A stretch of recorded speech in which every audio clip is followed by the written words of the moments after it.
All right, man. All praise to Yahweh Bahashem Yahweh Shai for allowing me to make this very video. All right, Yahweh being the true name of the Most High, okay? The Father, the creator of all things. Bahashem meaning in the name of, and Yahweh Shai being the true name of his only begotten Son, who the world ignorantly calls Jesus Christ. All right, whom the Father used to create all things, okay? Because most, people in the world stumble at that. But, basically this video I did a video a couple hours ago, basically I mentioned Deuteronomy 32, or I was doing a video, basically responding to another dude making a video. And I mentioned Deuteronomy 32 and how I would do a follow-up video. So we're going to go into it. Okay. And basically, Deuteronomy 32 was basically that whole chapter is prophecy. Moses prophesied, heavily in Deuteronomy 32. All right. And all of it was consisting of the nation of Israel, man. Right? The nation of Israel, how the Most High, basically, I should go into this whole chapter, really. It's all beautiful, but, I'll just go into the verse that I mentioned in the video, I did a couple hours back, verse 43, right? Dealing with basically, the Israelites being scattered among all nations, all right? So Moses, again, he prophesies heavily about concerning Israel, man. Right? And now let's get this precept. Moses was a prophet concerning the nation of Israel, man. Mind you, all the prophets were sent to Israel, man. So they're not going to prophesy good things unto the other nations, man. All right? Not even a God, the one single man that the Lord used, which was not even an Israelite, Balaam. He used him and opened his eyes and allowed him to see us in the end times, crushing the heathen, man. Okay? This Deuteronomy 34 verse 10, and there arose not a prophet since in Israel, okay, like unto Moses, whom Yahweh knew face to face. Moses was the prophet of Israel, man, okay, and none else. Because remember, right, what you have to understand is that the Lord's mouthpiece, okay, the Lord's mouthpiece is the prophets. A prophet is not just a regular man. That is the mouthpiece of the Lord. Remember, the Lord is the invisible God, right? He's not able to be seen, okay? So how does he speak? Through the prophet. This is why at this time, when men wanted to inquire of the Lord, what they do, they would go to a prophet, right? Let me get that precept. They wanted to inquire, which means to seek for the Lord. They wanted, to seek after the Lord. Maybe, should I go up to war? Should I do this? They will have to go to a prophet, his mouthpiece. 1 Samuel 9:9. A seer is another name for a prophet before time in Israel, okay? When a man went to inquire, search of God, right? Thus he spake, come. This is what if a man wanted to inquire of the Most High, this is what he would speak. Come, and let us go to the seer, the prophet. For he that is now called a prophet was before time called a seer. You see that?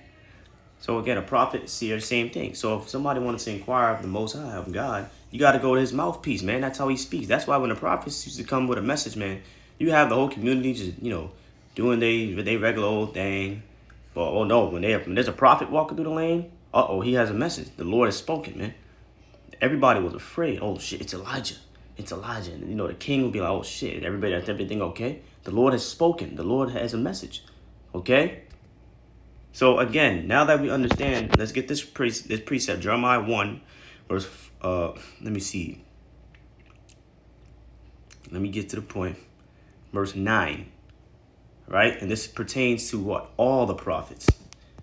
Jeremiah 1:9. Then the Lord put forth his hand and touched my mouth, right? And the Lord said unto me, behold, I have put my words in your mouth. You see that? So the Lord put his words, now jump to Jeremiah 44, in Jeremiah's mouth. It's the Lord's words, man. Jeremiah 44, verse 4. Howbeit I sent unto you all my servants, the prophets. So the prophets are speaking. It's not them talking. It's the Most High rising early and sending them, saying what? Oh, do not this abominable thing that I hate. You see that? What's verse 5 say? But they hearken not, nor incline their ear, to turn from their wickedness, to burn no incense unto other gods. Wherefore my fury and mine anger was poured forth, and was kindled in the cities of Judah and in the streets of Jerusalem, and they are wasted and desolate as at this day. Okay? So again, you get the point, man. All right? Most High touched Jeremiah's lips. The Most High's words in Jeremiah's mouth. So as Jeremiah speaking, it's not him. You can't look at the outward. It's the Most High speaking, man. Okay? It's the Most High speaking. Hosea 12. And I'm basically proving this to show you Moses was only sent, all the prophets were only sent to Israel. That's why I'm proving this. Hosea 12 and 10. I have also spoken how?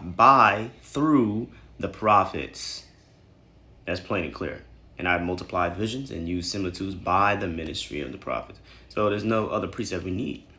Okay? And when the prophets spoke, is the Lord speaking, but through them. He's the invisible God, right? He needs a mouthpiece, which is through the prophets, right? Hebrews 1 verse 1. Through the prophets. These are not ordinary men. These are messengers. The word prophet means messenger. All right? The word angel means messenger. The prophets are called angels, right? In 2nd Ezra, the 1st chapter. So now that we understand that they're the mouthpiece of the Lord, you go back to Deuteronomy 34, right? I read Deuteronomy 34, right? Moses was a prophet in Israel. Now let me prove that there's no such thing as the Most High sending prophets to other nations. All right? And you're probably talking about Jonah sent to Nineveh. Well, dummy, that's because most likely there were Israelites there. I mean, come on, man. All right? And even if the Lord is going to do whatever he wants. Let's get Psalms 147, right? Mind you, I put my words in your lips, right? Psalm 147:19. He, the Most High, showeth his word unto Jacob, his statutes and his judgments unto Israel. His word. What's his word, man? It falls into many things. The Bible or the visions or the prophets. His word, man. The prophets. He have not dealt so with any nation. See that? And as for his judgment, they have not known them. Praise ye the Lord. Now, as a whole, prophets prophesy, Jeremiah 28 verse 8, they do prophesy against kingdoms. But what I mean is, like, as far as prophesying, like, peace and joy, I'll give you an example, like Zephaniah, the 3rd chapter, Jeremiah 30, Jeremiah 31. Those are the prophets prophesying joy, everlasting joy, salvation. That's only to Israel. That's what I'm talking about. Okay? But prophets, they prophesy to everybody, right? Did not the Most High tell Ezekiel to prophesy against Mount Seir? And he condemned that fucking place, man. Okay? Did not the Most High tell Ezekiel to prophesy against Ammon, Moab? Right? Did not the Most High tell Jeremiah to cuss out? Well, he didn't tell him to, but, the Most High was cussing these nations out through them. So prophets, they prophesy to all nations. But when it comes to, like, peace and salvation and joy, I mean, anytime, it don't matter what prophecy you go to. It says, rejoice, O Jerusalem. Rejoice, O Judah. Okay, so none of the other nations have the blessings of the word of the Lord, which is the prophets, man. Nigga, why the fuck you think all the nations were soothsayers and diviners, man? Did not the Most High say these things the other nations? Let me actually get that. These things the other nations do. Okay, being diviners and soothsayers, they got to look into the future on the left-hand side. Okay, because they don't have the word of the Lord, man. The Lord doesn't appear to the men of the other nations to be prophets. Are you crazy? So they got to do all that stuff, man. Damn, I don't remember the precept. I'm trying to remember. What was it? Deuteronomy. Yeah, Leviticus 20. Maybe it was. I mean, I don't gotta grab it, right? Let me Did the Lord say these other nations do this, but not you? KJV, I forgot.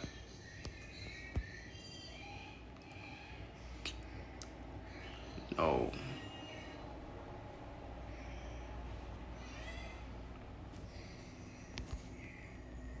Wickedness. There we go. These other nations do wickedness. Yeah, right. Deuteronomy 18. Let's go to that. Deuteronomy 18. So yeah, man, the benefits of the prophets, that's only to Israel, man. Prophets only come out of Israel, and they only prophesy peace and blessings to Israel. That's my point. All right, that is my point. Other than that, no other nation, you'll never find a Moabite damn prophet. All right. This is Deuteronomy 18. Verse 14, for these nations which thou shalt possess, okay, which talk about the Canaanites, hearkened unto observers of times and unto diviners, okay? This is what these Canaanites were doing, man. A diviner. It's like somebody that practices witchcraft, divination, soothsayer, right? They look into the future by left-hand means. But as for you, which that's sin to do that, but as for you, the Lord thy God hath not suffered you so to do. See that? That's what the other nations. Why do you think the other nations have to do that stuff, though, man? Because they don't have the benefit of the word of the Lord. Okay? So again, Moses was only sent to prophesy to Israel. All right. When you go to Deuteronomy, the 18th chapter, all right, verse 15. Let's see what Moses said about the Messiah. The Lord thy God will raise up unto you a prophet from the midst of you. Right? Because prophets only come out of Israel. He's talking about the Messiah. Of thy brethren, like unto me. The same way Moses was only sent. Moses only prophesied to Israel, man. Right? It's the same way Yahushua only came for Israel, man. You see? But then again, remember, as a whole, prophets prophesy against kingdoms, man. They prophesy against every kingdom, man. Right? They cuss kingdoms. That's what they do. They prophesy, Jeremiah 28 verse 8, right? They prophesy evils, right? The destruction of kingdoms, man. Moses himself prophesied about the Edomites putting us in slavery, destroying us in Jerusalem, right? That's Deuteronomy 28 verse 49, maybe like verse 58-ish, 59-ish. He prophesied about 70 AD. But as a whole, when it comes to like the prophets, so my main message is that one, Moses was only a prophet in the midst of Israel, okay? Two, the same was Yahushua. That's my main message, and why we going over all this, right? And three, whenever prophets are prophesying peace and joy, that's only to Israel, man. Because these other nations, look, man, they have no peace. All right, they've been breaking us, and we're gonna break them. Now, of course, after that 1,000-year period in the kingdom, they're not gonna have necessarily peace, but we're gonna let them go back to their lands. They still gonna pay tribute to us. I guess you could say taxes, but the Edomites, they ain't got absolutely no peace, right? Let's look at that, Isaiah. The fucking Edomites, they're all gonna be destroyed, man. Isaiah 48 and verse 22. There is no peace, saith Yahweh, unto the wicked of the Edomites. But, all right, so that's my main point. That's my main point, man. Main points. Now, let's get into the actual video. Deuteronomy 32 and verse 43, okay? So again, rejoice, O ye nations, okay, with his people. Right, and this is talking about Israel. All right, now before we even continue reading, let's read slowly and interpret what we're reading, right? Rejoice, O ye nations, with his people. Now, what is Moses talking about? The Israelites scattered among all nations, right? Now, first, let's go to Ezekiel 37, right? Because a lot of people, they err in understanding. Err as in E-R-R, okay? Israel is not one nation. They are two nations, right? Let's read this end-time prophecy, Ezekiel 37, verse 21. And say unto them, thus saith Yahweh, behold, I will take the children of Israel from among the heathen, where they be gone, and will gather them on every side and bring them into their own land. This has not happened yet, right? Because when it does happen, all wars will be ended. The northern and the southern kingdom will be together, right? There will be peace. None of that has happened yet. And I'll make them one nation, okay, in the land upon the mountains of Israel, and one king, David, shall be king to them all. And they shall be no more two nations. See that? Neither shall they be divided into two kingdoms anymore at all, right? Because we split, I believe that the year 930 BC, around there. We split after, after the after Solomon did his sins, right? We split into two nations, right? You had Rehoboam, Solomon's son, take over the southern kingdom, which are the Jews. Judah, Benjamin, a little bit of Levi. You had and you had Jeroboam take over the northern kingdom, which the Most High told him that he would, man. The rest of the tribes. So, and this is an end-time prophecy. So that means right now we are two nations. The southern kingdom, the Jews, and the northern kingdom, Israel. You got Judah, the southern kingdom, as one kingdom. Israel, okay? Israel, the northern kingdom, which Israel became Gentiles. All right, when you read Hosea chapter 1, Israel, not Judah, but Israel became Gentiles. And those are the Gentiles in the New Testament, man. So when Paul said first to the Jew and then to the Gentile, yeah, the Jew, that's one nation, Judah, Benjamin, and Levi, right? What about the other 10 tribes? Because Paul knew there was 12 tribes, right? Then to the Gentiles, which is Israel, which they became Gentiles. And Paul, he knew that because he quoted Hosea 1 in Romans 9, proving that they're the Gentiles. He knew they were the Gentiles. But right now, we're two nations, okay? Let me get you another precept. We are two nations, two families, right? Jeremiah 33. And even within you got 12 tribes, but within the tribes, you got different clans, okay? Jeremiah 33 and 23. Moreover, the word of the Lord came to Jeremiah, saying, considerest thou not what this people have spoken? Saying, the two families, two nations, two families. which the Lord hath chosen, right? Israel is a chosen people. He hath even cast them off, right? You got niggas talking about spiritual Israel. Nope, no such thing. Thus they have despised my people, that they should be no more a nation before them. Okay? So right now, Israel is 2 nations. And one of those nations became Gentiles, man, and was scattered among the heathen. Let's get Hosea, right? Hosea was sent to the northern kingdom to prophesy, not Judah. Hosea 8, okay? Verse 8. Israel, the northern kingdom, not Judah, is swallowed up. Meaning what? Devoured by the other nations. And they were swallowed up by who? Assyria in 722 BC. And when they were swallowed up by Assyria in 722 BC, they were never restored, right? You got to go back to Hosea 1. The Most High did not restore Israel. They received absolutely no mercy. All right? The Most High, because, basically when you read the prophets' books, the Most High was cussing them out, man. Right? Because they were heavy in idolatry, sexual sins. All right? Terrible, man. Our people were goddamn scamming each other. Right? Committing adultery, which is, again, sexual sin. But, we were absolutely degenerate. All right? So, again, the Lord, he basically cast Judah and Israel off. But the difference is that he had mercy on Judah, which is why, Judah eventually was able to go back to the land and rebuild the temple during the Persian Empire, right? And Nehemiah and Ezra, right? And Zechariah and Haggai, they were prophesying during that time. But Israel, the northern kingdom, they received no mercy. Israel is swallowed up. Now shall they be among the Gentiles, as a vessel where there is no pleasure. You see that? They were among the Gentiles, and they were among the Gentiles for 700. I did the math already. 700 years, that's like 3 lifetimes, man. Hosea 9:17, my God will cast them away. That's what he did. He cast them into outer darkness, because they did not hearken unto him, and they shall be wanderers among the nations. And this is what happened to the northern kingdom.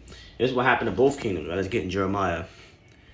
What is it? 7, right? Yeah. Wait. I don't think it's 7. Yep, Jeremiah 7:15. Now this is Jeremiah. He was prophesying after Jeremiah's ministry started at 627 BC. Okay, in the BC world, years went backward. So if today we were 2024 BC, 2026 BC, then next year will be 2025 BC, and the next year will be 2024 BC, okay? So Jeremiah's ministry started in 627 BC, okay? Which means what? The northern kingdom were already swallowed up 100 years ago, damn near that. Remember, the northern kingdom was swallowed by Assyria and never restored in 722 BC, man. That's like a couple hundred years. That's 100 years around there before Jeremiah came on the scene. So Jeremiah's prophesying to who? Judah. Okay? And I will cast you out of my sight, Judah, as I have cast out all your brethren, even the whole seed of Ephraim, sometimes called Ephraim. All right? It's talking about the northern kingdom. Sometimes it's called Israel or Joseph or Ephraim, northern kingdom. So, again, the Most High is saying, look, Judah, I will cast you out of my sight the same way I cast the northern kingdom out of his sight, man. You see, the same exact way, which he did. But again, he had mercy on Judah. All right, he did not have mercy on Israel. Okay, so now that we have this understanding, we're 2 nations, man. So when you get to the New Testament, and Paul's talking about first to the Jew, then to the Greek, right? Why? According to prophecy, right? Zechariah 12 should be verse 7. Secondly, the Jew, the southern kingdom, man, the Gentile, Israel, which became Gentiles. All right. So now let's go back to Deuteronomy 32, man. All right. And remember, Moses was a mighty prophet. He knew that, let's get Deuteronomy 31. Moses knew that, basically, he knew that after his death, many evils would befall upon us, right? Let's get that. And what are those many evils? The scattering, right? The curses of Deuteronomy 28, which, being scattered is part of the curses. Deuteronomy 31 and verse 27. For I know your rebellion and your stiff neck. Behold, while I am yet alive with you this day, you have been rebellious against Yahweh. And how much more after my death? Gather unto me all the elders of your tribes and your officers, that I may speak these words in their ears, and call heaven and earth to record against them. For I know, what did Moses know? That after my death, you will utterly corrupt yourself. Now, how did Moses know? Hello, the Most High was talking to him. Remember, the Most High did not speak to Moses in parables or in visions. Okay? He told him straight up, plainly, most likely via through an angel. Okay? But, so Moses was highly favored. Again, we read that, right? Deuteronomy 34, the greatest prophet in Israel, by the way. You know? But, point being made, Moses prophesied about the end of the world. He prophesied about many different timelines, man. All right? He was a great prophet. He prophesied about the Messiah.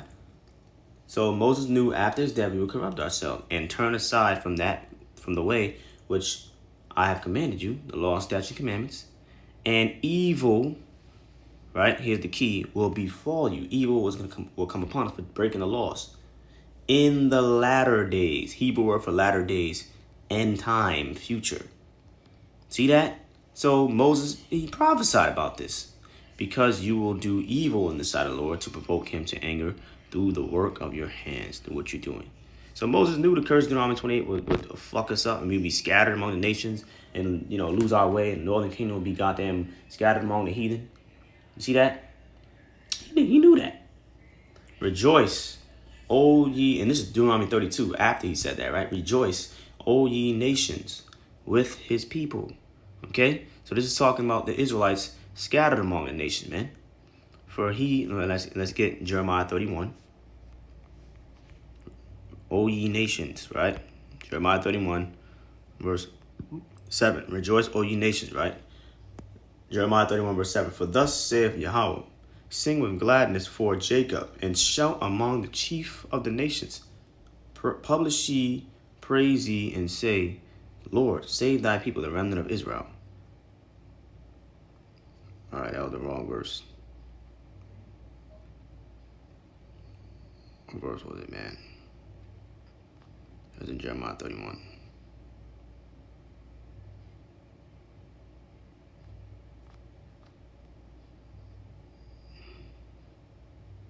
Okay, it was verse 10. Jeremiah 31, verse 10. Hear the word of the Lord, O ye nations. See that? Rejoice, O ye nations, right? Hear the word of the Lord, O ye nations. I'm gonna highlight that part. And declare it in the isles afar off, because we were cast off afar off. And say, he that scattered Israel will gather him and keep him as a shepherd doeth his flock. See that? So that's what that's getting into. Israel scattered among the nations, right? Rejoice, O ye nations, with his people. Israelites among the nations, right? And how do we know for sure? It has to be. Let's keep reading. For he will avenge the blood of his servants, and will render vengeance to his enemies, adversaries, and will be merciful unto his land and to his people. Right. So, oh my God, there's so much to get in here. For he will avenge the blood of his servants, right? What is that talking about? Let's go to Revelation 18. The Most High is going to destroy these fucking nations, man, for what they did to Israel. And it starts with Babylon the Great, America. Revelation 18, verse 20. Rejoice over her, thou having ye holy apostles and prophets. For God hath what? Avenged you on her. The her is talking about Babylon, America, which is compared to a great whore. So when the Most High destroys the shit out of America, that's him avenging his people. All the Negro and Hispanic blood that has been shed on the trees. Look up that song, Strange Fruit, right?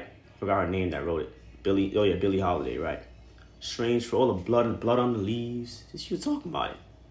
All the Negro and his people, man, the apple of his eye. All that blood that was shed has to be answered for, man. And the Most High destroying America is him avenging us. Okay? Now, the land didn't shed our blood. It was the goddamn people, the Edomites, the fucking white man. That's why when you go to Ezekiel 35, the Lord said he will prepare the Edomites, the so-called white man, unto blood, since he has not hated blood. He shed the blood of the children of Israel by force of the sword. Therefore, the Lord will prepare him unto blood. Okay? So, the Most High destroying America is the Most High destroying Esau, Edom.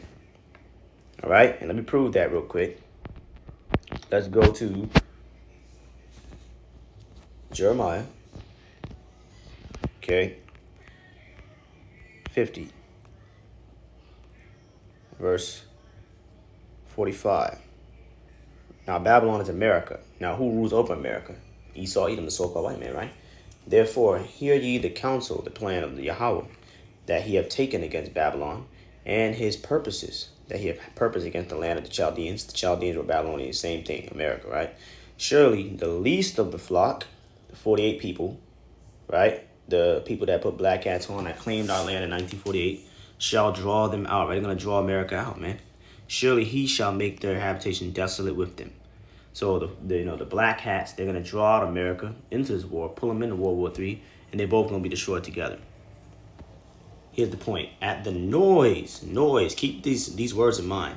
At the noise of the taking of Babylon, of America, the earth is moved because the nuclear fallout, man. It's gonna be a loud taking, man, and the cries heard among the nations. Okay, so the missiles gonna destroy this shit loud. Now let's go back to Jeremiah 49. Wait a minute, verse 20. Therefore, hear the counsel of the Lord. It's going to say the same thing, but wait a minute. It's going to tell you something interesting. That he have taken against what? Edom. And his purposes that he had purposed against the inhabitants of Teman, right? Which, again, Teman, those are Edomites, or Edomite province, which are the modern day Germans. Surely the least of the flocks are the same thing. The black hat shall draw them out. Surely he shall make their habitations desolate with them. Right? The earth is moved at the noise of their fall. Noise. At the cry, the noise there was heard in the Red Sea. So how is it saying the same thing for Babylon and for Edom? Because Edom, right? First off, Edom, which sometimes in prophecy can be a land. All right? Modern day Edom is also America as well. And Esau, Edom rules over the Babylon, right? Psalm 137, start at verse 7, man. Talk about the daughter of Babylon. The daughter of Babylon, not talking about ancient Babylon. Talking about modern day Babylon, right? So again, the so-called white man rules over the daughter of Babylon. Modern day Edom, all right, will be Babylon, America. You see that? And let's go to 2 Peter, right? And 2 Peter knew this. 3 verse 10, but the day of the Lord will come as a thief in the night, in which the heavens shall pass away with a great what? Noise. So Peter knew this. Talking about the destruction of the Edomites, right? Modern day Edom, modern day Basra, right? Just different Edomite, cities and capitals. Modern day Petra, America. And the elements shall melt with fervent heat. See that? The earth also and the works, that's the nuclear fire, right? The earth also and the works that are therein shall be burned up. See that? So again, these are the Edomites, right? So again, Revelation 19, verse 2. I'm going to get to the point. For true and righteous are his judgments. For he have judged the great whore, America, modern day Edom, Basra, Petra. All right, Esau, Edom rules over America. So this is his judgment, man. Which did corrupt the earth with her fornication, with her philosophy, doctrine, ways of life, and is the point, avenge the blood of his servants, right, the Israelites, at her hand. So again, my question is like, how is it that in Deuteronomy 32, right, how are the literal other nations going to be rejoicing with the Israelites if they're being destroyed for Israel's sake? Right? The Lord destroying these nations is him avenging Israel. Right? Let's get Jeremiah 25. Let's read the second coming of the Messiah. Right? They're not going to be rejoicing at the second coming of the Messiah, I promise you. Jeremiah 25. All right. Let's start at verse 31. I'm going to get to the point. Well, I can start at verse 30. Therefore prophesy thou against them all these words, and say, the Lord shall roar from on high, and utter his voice from his holy habitation. He shall mightily roar upon his habitation. He shall give a shout, right, as they that tread the grapes. That reminds me of Isaiah 63. Against all the inhabitants of the earth, all right? And that shout is going to be, the command, Yahweh Shai going to give the command of his chariots, all right, the UFOs, to shoot out laser beams, man. That's going to be that shout. A noise shall come from even to the ends of the earth, right? Because Yahweh Shai going to invade the earth with his troops. With he going to be with the angels. They're going to be in chariots, all right? Shooting niggas with laser beams, making war with the nations, hitting the wicked. But here's the point. For the Lord has a controversy with the nations, right? He will plead with all flesh, meaning he will judge all flesh.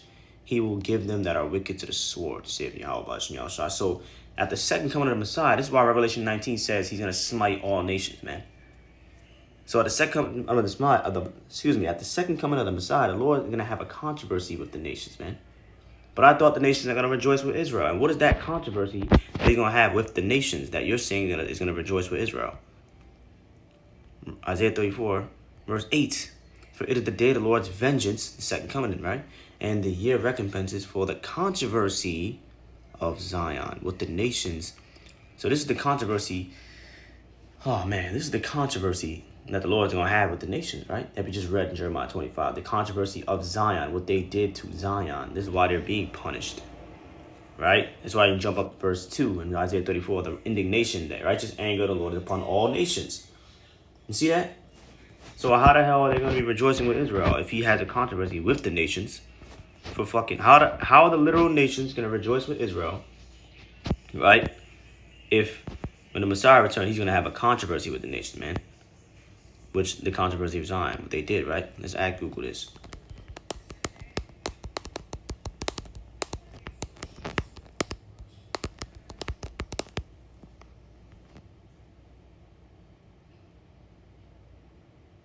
See that? Public dispute. But you get the point, man. Let's go to Joel 3. Verse 2. I will also gather all nations and will bring them down to the valley of Jehoshaphat, right? Which is in the Middle East. All right. And basically, this is talking about World War III. And will plead, judge with them there for my people and for my heritage, Israel, whom they have scattered among the nations and parted my land. The Edomites took the Lord's land. And you know the JEW people. Okay? So this is the judgment of the Lord upon all nations, man. Because of what they did to Israel. So how is all nations, right, going to be rejoicing with Israel? If when he avenges them, right, he's going to destroy the fuck out of America, which is essentially the Edomites, and really everybody that joined themselves to the system, even 2/3 of our own people are going to die here, right? And he's going to punish all these nations, man. He's going to have a controversy with the nations. They're not going to be rejoicing. He's going to have a controversy with the nations, man. At Yahweh Shai and the Most High, but Yahweh Shai, right? At his second coming. He's going to have a controversy with the nations, man. That's not a good thing. Which is the controversy of Zion. These nations have to answer for the blood they shed of your Negroes and your Hispanics and your Native Americans, especially the Native Americans, man. Esau, Edom, this all starts with the so-called white man. He gonna get it the worst. So again, this talking about Israelites, man. All right? Rejoice, O ye nations, with his people, the Israelites scattered among the nations. For he hath avenged the blood of his servants. Right. He's going to avenge us by destroying America and executing vengeance on these nations. And will render vengeance to his adversary. Vengeance. Okay? Vengeance. I reread, come on, man, Isaiah 34:8, right? To his adversaries, right? Which is, what is an adversary? You know what that is, an enemy, man. An enemy, practically, anyone that's not of the elect. You're an enemy to the Most High. You're not with the program. You're an enemy. Right? People always talk about C word, antichrist. It's just anybody against the plan of the Messiah. Nigga, all you Christians are antichrist, quote unquote antichrist, anti-Hamashiach. Word Christ means anointed, in the Hebrew, Hamashiach, anointed. All you Christians are anti-Hamashiach. You worship white boy dog hair. Okay? And will be merciful unto his land and to his people. Right. Notice it says merciful unto his people, man. He's not going to be merciful to everybody, man. Right? Isaiah 63 was also talking about, again, the same thing. Yahweh Shai destroying the shit out of the Edomites on it. You know, Edom, which is modern day fucking America. Right? Destroying the fuck out of the Edomites, so-called white man. Isaiah 63 and verse 7. I will mention the loving kindness of the Lord and the praises of the Lord according to all that he had bestowed on us, and the great goodness toward the house of Israel. See that? Which he had bestowed on them according to his mercies and according to the multitude of his loving kindness. See that? Let's get Zechariah, right? You know, I have a mercy on other nations. What are you talking about? 10. Verse 6. And I will strengthen the house of Judah, right? Because we are weakened right now. We're brought down a low state. We stoop down as an old lion. And I will save the house of Joseph. Remember, right? We read that earlier. Sometimes called Ephraim, Israel, Joseph, Northern Kingdom. Southern Kingdom, Northern Kingdom. See that? And I will bring them again to place them in our land. For I have mercy upon them. Not everybody, but upon them. And they shall be as though I had not cast them off. See that? We're going to be like, after we're finally saved, we're going to be like the Lord never cast us off in the first place. For I'm Yahweh, their God, not everybody, their God, and we'll hear them. And he's hearing our cries and groans right now, man. You go on the highways, you're crying, man. right? But the point being made, the Lord have mercy upon them. And don't forget Isaiah 14:1. So again, so it's like Deuteronomy 32, it ain't talking about everybody, man. Go back. All right? Deuteronomy 32, verse 43. Rejoice, which the nations will not be doing that instead coming to Messiah, man. O ye nations, with his people, the Israelites among the nations. For he will avenge the blood of his servants, right, by taking vengeance on the nations, in whom he will have no mercy. In Zephaniah chapter 2, well, really, that's talking about the Lord being terrible to the idols, but, I mean, you get the point, if I'm not mistaken, right? And will render vengeance to his enemies, adversaries, and will be merciful unto his land and to his people, okay? And let's also expound on how Paul quoted this, right? Paul quoted this in the book of Romans, which we know Paul already revealed these Romans are Israelites. So this is how we know Deuteronomy 32 is talking about Israelites, man. Deuteronomy 15:10. And again, he saith, he's about to quote scripture, rejoice ye Gentiles with his people, right? You see? And who are the Gentiles, man? Israelites that became Gentiles, man, when the Lord cast them off. And again, praise the Lord, all ye Gentiles, and laud him, all ye people. That's pretty sure either Psalm 17:1, pretty sure that. And again, Isaiah, about to quote Isaiah, saith, there shall be a root of Jesse, and he that shall rise to reign over the Gentiles, in him shall the Gentiles trust. Okay? So now, he quoted Isaiah 11. Now let's go back to what he quoted, man. Right? To get context. Niggas, these Christians always talking about context. Let's go back to what he quoted. Isaiah 11:10. In that day there shall be a root of Jesse, Yahushai, which shall stand for an ensign of the people. To it shall the Gentiles seek, and his rest shall be glorious. Now it's about to tell you, right? Isaiah is about to tell you who the Gentiles are. Verse 11. And, continuation word, so about the same thing, right? It shall come to pass in that day, that very same day, that the Lord shall set his hand upon, again, the second time to recover the remnant of his people, right? Which shall be left. Notice the remnant of his people, right? And what was the first time he pulled us out of Egypt? To recover the remnants of his people. Not everybody, but the remnant, the few of his people. So he's not going to save all Israel. Which shall be left from Assyria, and from Egypt, and from Pathros, and from Cush, and from Elam, and from Shinar, and from Hamath, and from the islands of the sea. You see? Scattered Israelites are the Gentiles, man. And he shall set up an ensign for the nations, and shall gather the outcasts of Israel. These are the Gentiles. And gather together the dispersed of Judah from the four corners of the earth. Notice it says the four corners of the earth. This proves that Yahushua is only coming back to save the remnant of Israel, right? Matthew 24. From the four corners of the earth. Who's the only people Yahushua is going to gather when he come back? Verse 31. And he, the Messiah, at his second coming, shall send his angels with a great sound of a trumpet, and they shall do what? Gather together his elect, chosen for salvation, from the four winds, north, east, west, and south. From one end of heaven to the other, four winds. The elect get gathered from the four winds, right? Four corners of the earth, Isaiah 11:12. You see that? So this is how we know the only people that Yahushua is going to deliver are the Israelites, man. You know? So, like, again, Deuteronomy 32, which Paul quoted, if you know the Romans were Israelites, rejoice, O ye nations, with his people, Israelites among the nations. For he will avenge the blood of his servants, okay? And will render vengeance to his adversaries, and will be merciful unto his land and to his people. That's what the scripture is talking about, okay? So, Lord, when you're I'm going to close out there, man. And even when you stay in this chapter, man. When you stay in this chapter, jump up a couple verses, man. Again, Moses talked about this. He knew we would be scattered. You jump up to verse 26. I said, I will scatter them into corners. The four corners, man. Wow. I will make the remembrance of them to cease from among men. But the point being made, we were still scattered, all right? We were still scattered. All right, but I'm going to close out there, man. So Moses knew we'd be scattered, man. And again, let's go back to Deuteronomy 28, verse 64. And the Lord shall scatter you among all people from the one end of the earth even unto the other. Right? This is Matthew.